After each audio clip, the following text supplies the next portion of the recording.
윤석열 대통령 당선된 3월 이후에 대한민국의 거시경제 지표가 전반적으로 악화되고 있습니다. 윤석열 대통령 당선인 3월 10일, 새 정부의 경제정책 방향한 6월 16일, 세법 개정안 발표한 7월 21일, 현재 경제상 완전히 지금 달라져 있는데요.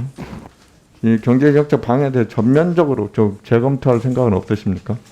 저희들은 이런 문제 인식을 기초로 해서 지금 경제 정책 방향을 잡고 있고 큰 흐름을 지금 판도와 영국의 지금 최고세율 폐지 계획 처리를 보면서 그런 생각 안 하십니까? 바로 그 방향으로 우리가 가고 있는 겁니다.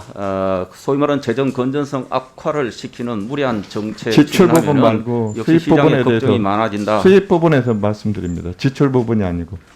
이 세입도 세수를 이 소위 말해서 증가를 시키면서 이 소위 말하는 고소득자에 그러니까 대한 세율을 낮추는 크게 잘못된 방법을 큰 채택을 했고 또 정책의 재정 큰 지출을 방향은 과다하게 늘리는 크지 이 않겠다. 부분 때문에 지금 이렇게 거시경제 지표가 안 좋아도 큰 방향을 흔들지 않겠다.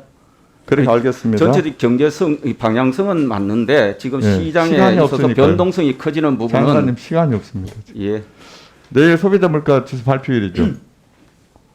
예, 그런 걸로 알고 어떻습니까? 있습니다. 예, 어때요? 뭐 통계청에서 발표를 했는데 제가 뭐 아직 통계 아직 결과는 아직 보고받지 모르겠습니다. 못했습니까? 예. 장관님께서 10월에 물가가 정점 찍을 거다 이렇게 말씀했는데 그 근거가 뭐죠? 대체적으로 저희들이 저 물가 정책도 하고 있고 또 국제 유가나 원자재 가격 흐름도 보고 있고 그래서 대책의 효과도 좀 나타나면서 국제적인 흐름도 그런데다가 공공부문의 요금이 10월 달에 아시다시피 일부 올라오니까. 지금 상승 요인이 있기 때문에 그래서 사실은 조금 더 일찍 하고 싶었지만은 10월 정도가 그나마 늦어도 정점이 되지 않을까 이렇게 조심스럽게 전망했던 겁니다. 고환율에 고임금에 대한 고물가 고차가를 걱정하는 사람들이 많습니다. 예. 지금 미 연준 금리 대비 우리 기준금리 어느 정도 수준으로 대응하는 게 가장 적절하다고 판단하세요? 그거는 잘 저희들이 모르겠죠. 획일적으로 네? 얘기하기 어렵죠. 그럼 우리나라 가계 기업 부채 고려할 때 우리가 감당할 수 있는 기준금리 수준은 어느 정도로 보십니까? 그것도 뭐 지금 획일적으로 말씀드리기 어렵습니다. 이렇게 분명하게 보세요. 우리 가계 부채가 굉장히 많아서 지금 수합 레이트가 어느 정도인지 아세요? 제가 요새 숫자가 너무 많아서 마이너스 1.8입니다. 예, 뭐 그 정도. 마이너스 1.8이란 게요. CDS 프리미엄 50% 합하면 1년 후에 우리나라 미국하고 금리차 1.3까지 시장에서는 보고 있는 겁니다. 이렇게 벌어지는 게 문제가 아니라 채권 시장에 지금 유동성 부족이 나타나고 있어서 지난주에 기재부하고 한은행이 채권 시장에 5조 투입했죠. 네, 긴급하게 투입했죠. 예, 이게 지금 채권 시장이 굉장히 불안하다는 걸 지금 얘기하는 겁니다. 그 다음에 최근 우리은행 1년 만기 정기예금이요. 4.5입니다. 4.5. 이게요. 9월 29일 날 신한은행이 금리 4.3으로 올리자 9월 30일 날 우리은행이 4.5로 바로 올렸습니다. 이렇게 은행 간의 예금 금리 경쟁이 벌어지고 있고요. 이런 예금 금리 경쟁은 결국은 대출금리 상승으로 이어지고 있다고 생각합니다.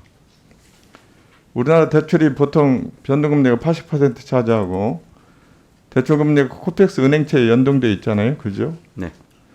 그러니까 작년 대비 거의 배 정도 지금 금리가 올라 있고 이 피해는 고스란히 국민들 피해인데요. 제가 보니까 우리나라 금융 시스템이 너무 편익에 집중돼 있다. 그래서 이렇게 고금리 고지에서도 4대 금융지주 이익이 최대다. 이렇게 어떻게 생각하십니까? 이런 제도에 대해서. 예, 뭐 이 시장에 그냥 맡겨둡니까? 아니 가격 수익이 나는 것에 대해서 일일이 간섭하는 것 자체는 뭐 바람직하지는 않다고 생각합니다. 다만 금융권도 이런 문제 인식을 좀 가지면서 저희는 이 경영진, 금융권의 경영진 그리고 거기 함께 근무하시는 직원들, 근로자들 이런 사회적인 걱정에 대해서도 사실은 한번 되새길 필요 있다 생각합니다. 우리에 맞는 금융제도를 도입할 필요가 있고요. 개선할 필요가 있고요. 또 하나는 뭐냐면 소비자 보호를 위해서도 은행 간의 금리 경쟁, 예금 금리 경쟁 이런 부분은 개입할 필요가 있다고 보는데 어떻게 보십니까? 저는 이 가격에 경쟁을 하고 또 그 가격 수준에 직접 개입하고 하는 조금 더 바람직하지 않다고 장관님 생각합니다. 좀 더 우리나라 금융시장 구조를 좀 더 파악하셔야 됩니다. 예, 이렇게 정글로 놔두면 안 됩니다. 저는 뭐 저번에 저 현안질에서도 우리나라 금융시장과 미국 금융시장 비교를 했잖아요. 리보 금리하고 상관관계가 미국은 떨어지는데 우리는 엄청나게 지금 그대로 더 수압이 더 올라간다는, 스프레드가 더 벌어진다고 말씀드렸잖아요. 그 다음에 지금 지난 또 막 그렇게 말씀하시고 8월 25일 날 25pp에 올라간 거에 대해서도 굉장히 아쉬움이 많습니다. 그것 때문에 지금 채권 시장이 완전히 외국인 채권 매도가 증가하면서 아까 같은 유동성 위기에 빠져 있는 겁니다, 지금. 그리고 우리나라 지금 말씀드리지만 물가도 못 잡고 환율도 못 잡고 가계금리 인상은 인상대로 되고, 예? 인플레이션은 인플레이션대로 되고.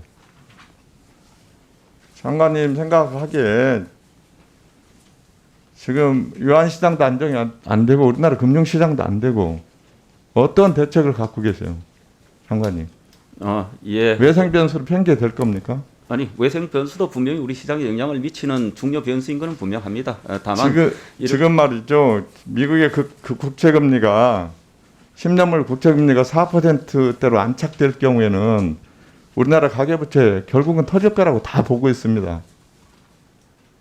미국 국채금리 지금 10년 만기 얼마인 줄 알아요?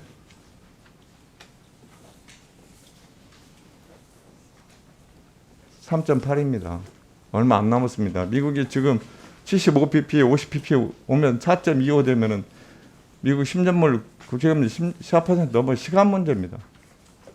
거기에 비해서 우리 장관님 대응하는 거 보면 너무 편안하게 생각한다. 위안부 요구 충분하다. 우리 IMF 안 터진다. 목소리가 안 들립니다.